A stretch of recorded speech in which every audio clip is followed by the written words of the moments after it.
Bem-vindos à nossa conversa de hoje. Vamos entrar de cabeça num continente forjado por um brado primordial. Um mundo que, olha, não nasceu em paz, não. Brador, preparem-se para guerra, para amor proibido, traições, sangue de reis, e tem dragões, guardiões caídos, profecias, aquela dança toda entre luz e sombra. Isso aí, uma mistura bem potente logo de cara.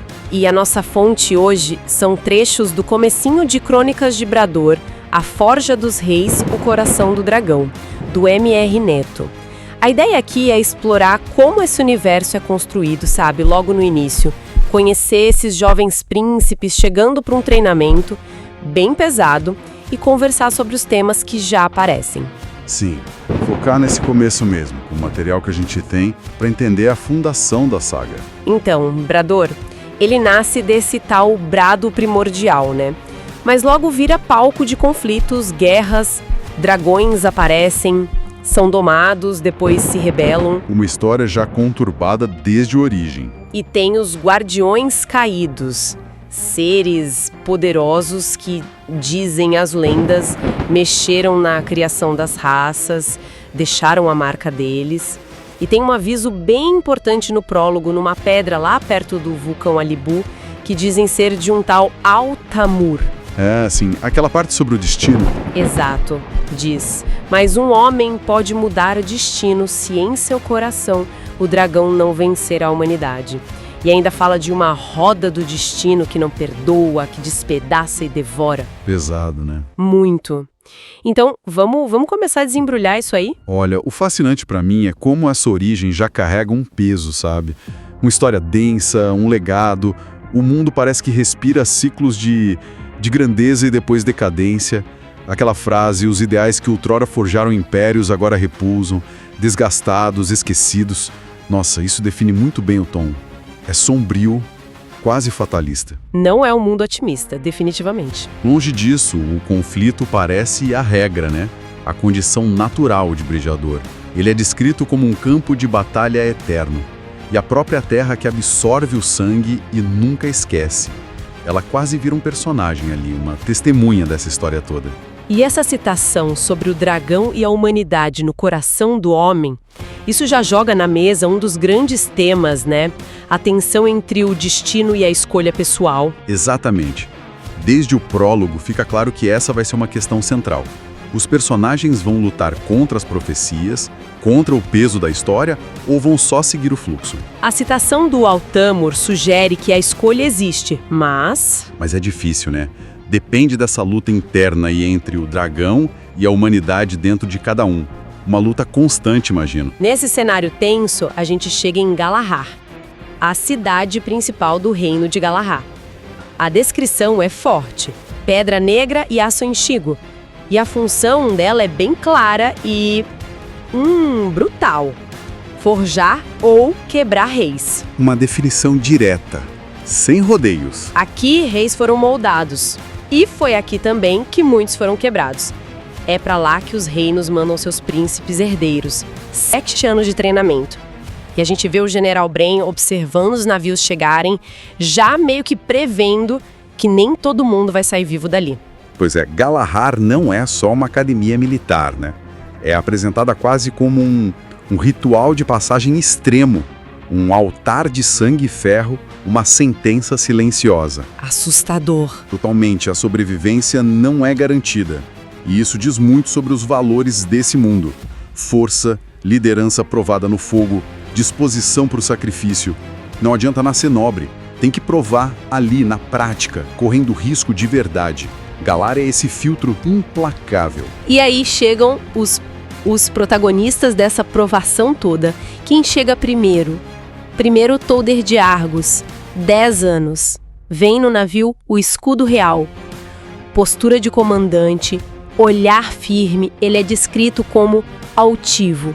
Traz só um escudeiro, o Nefrahon, já passa aquela imagem de disciplina militar bem rígida. Uma entrada que reflete bem o reino de Argos, né? Poder militar. A disciplina dele é quase exagerada para a idade. Impressiona. Logo depois vem Marrax de Deshalion, que é o reino de Arrix. 8 aninhos só. No navio O Destino do Deserto. Ele tem um olhar atento, analítico, usa uma armadura cheia de símbolos e os 6 escudeiros dele caminham do lado, não atrás. Interessante esse detalhe dos escudeiros ao lado. Pois é, e o texto já aponta ele como futuro rei-mago. E tem uma troca de olhares bem significativa entre ele e o Tolder logo que eles desembarcam. Esse detalhe dos escudeiros sugere uma liderança diferente da do Tolder, né? Talvez mais colaborativa ou baseada em respeito mútuo, o que combina com a fama do pai dele, o rei sábio de Arx. E essa tensão inicial com o Tolder já estabelece uma das dinâmicas principais ali. Com certeza. Aí em seguida chega o Fryken de Dorkin no rugido do trovão. Cabelos de fogo, chega rindo, já salta do navio sozinho antes mesmo de atracar. Esse aí não espera. Impetuoso, destemido, parece que encara tudo como uma grande aventura. Chega com o escudeiro Eldrin já brincando de duelo. É a personificação da energia bruta, né? Talvez até meio inconsequente. Gorkin parece valorizar essa coragem mais audaciosa, quase selvagem. Depois vem os gêmeos, Magdalion e Agdalion, de Dalion, 8 anos também, no navio A Chama dos Reis. Eles são descritos como vibrantes, sorridentes, inseparáveis. Talentosos, mas com um ar meio irreverente, sabe? Quase zombeteiro. Uma dupla que traz uma certa leveza, né? Mas talvez subestimem a dureza que é Galar. Podem surpreender ou podem se quebrar rapidinho ali. E o Ancros de Mederian, que chega na Fortaleza do Leão. Aos 11 anos, ele é o mais velho do grupo. Porte sério, calculado. Parece que já carrega um peso enorme nos ombros. Os 5 escudeiros dele se movem em sincronia perfeita. Ele impõe respeito só pela gravidade que demonstra. Ancros representa aquela força mais sólida, né? A responsabilidade de um reino poderoso como Mederian. A seriedade dele contrasta muito com o Fryken e os gêmeos, por exemplo. Totalmente. E, por último, a chegada mais estranha de todas. Um navio que não foi anunciado, meio sujo, sem estandarte nenhum, chamado Tremor. Ah, o misterioso. Sim. Dele desce o Victor, que está registrado como sendo de Condor, mas secretamente é Ker, herdeiro de Cairhur. A aparência dele é descrita como etérea, cabelos loiro-platinados, olhos azul-cinza. Chega em silêncio, sem ninguém para receber, envolto em rumores sobre uma linhagem maldita ligada a um deus lá, o Xenoás. Complicado. E ele só traz 2 escudeiros, o Brosnor e o Tain, que é mais velho, tem 15 anos. A reação do General Broen é imediata e bem negativa. Ele não deveria estar aqui. Essa chegada quebra completamente o padrão dos outros. Victor é o elemento surpresa, o grande mistério, o isolamento dele, o perigo que parece cercar ele, a linhagem escondida, tudo isso coloca ele à parte. Ele não representa um reino estabelecido como os outros, né? Exato. Ele representa algo desconhecido, talvez profético, talvez amaldiçoado. A presença dele introduz uma tensão diferente, mais profunda. E tem aquela questão da idade preferencial para o treinamento, né? 8 a 11 anos. Talvez tenha a ver com algum evento, tipo a tal noite da fertilidade que as fontes mencionam. Sugere que essa geração específica é crucial. E o Victor parece ser a peça inesperada nesse tabuleiro todo. Exatamente. A peça que pode desequilibrar tudo. Bom, a recepção oficial lá no palácio reforça a dureza do lugar.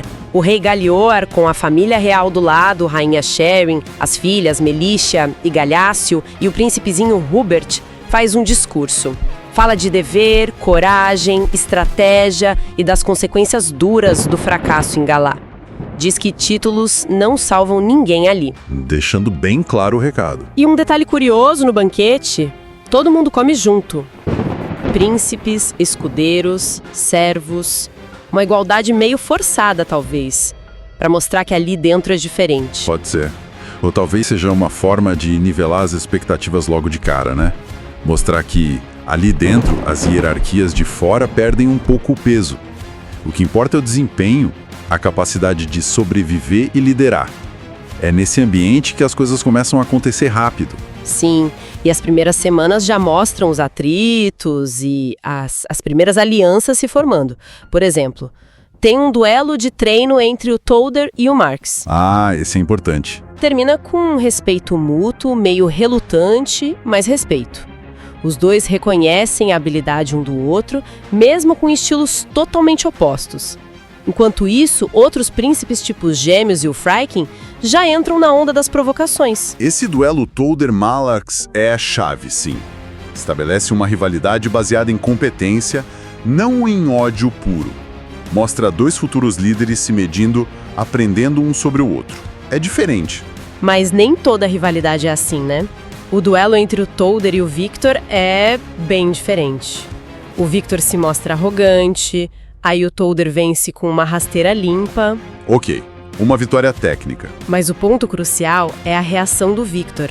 Ele recusa a ajuda do Tolder para levantar e sai com ódio visível no rosto. Depois a gente ouve o Tolder e o Ancrus chamando ele de reizinho elfo.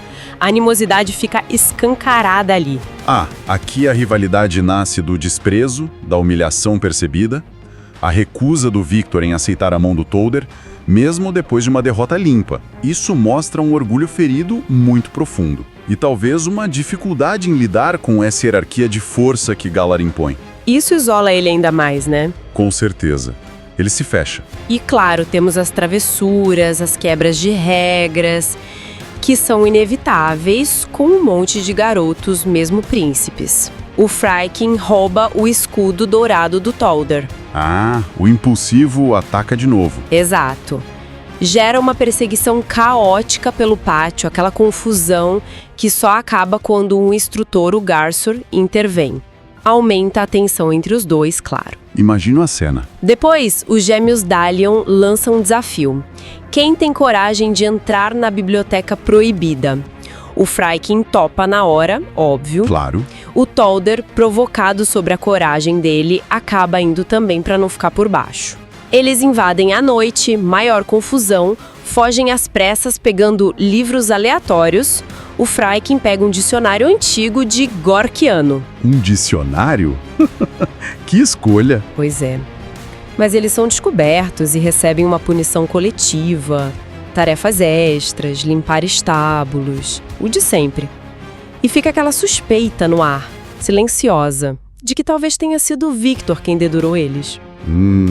Interessante.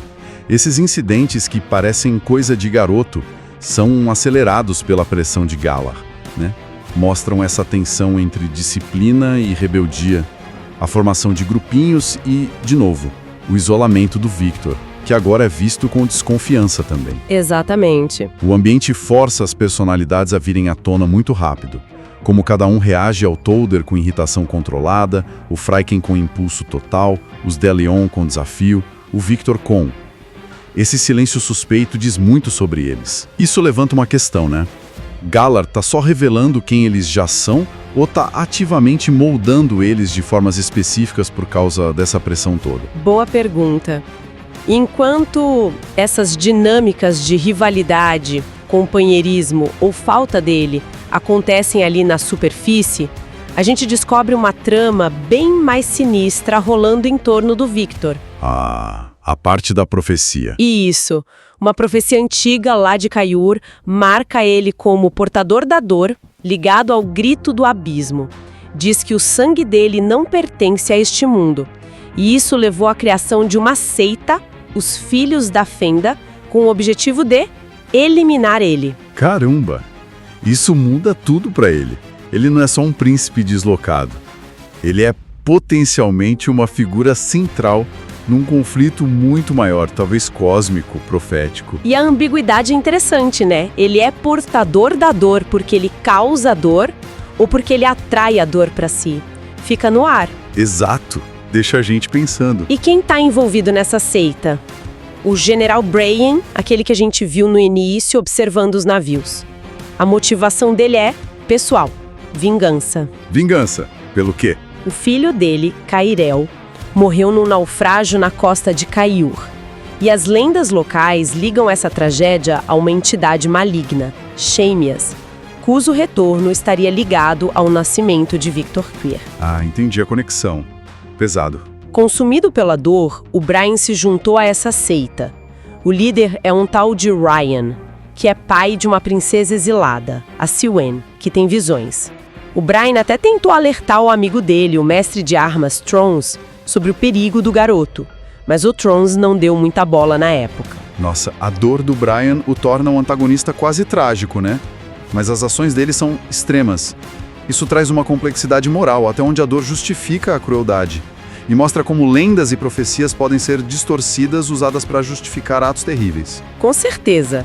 E a seita age. O Victor é atraído para uma emboscada com um bilhete falso. Acontece mesmo o ataque? Sim. Ele e o escudeiro dele, Brosnor, lutam bravamente, mas o Brosnor é morto.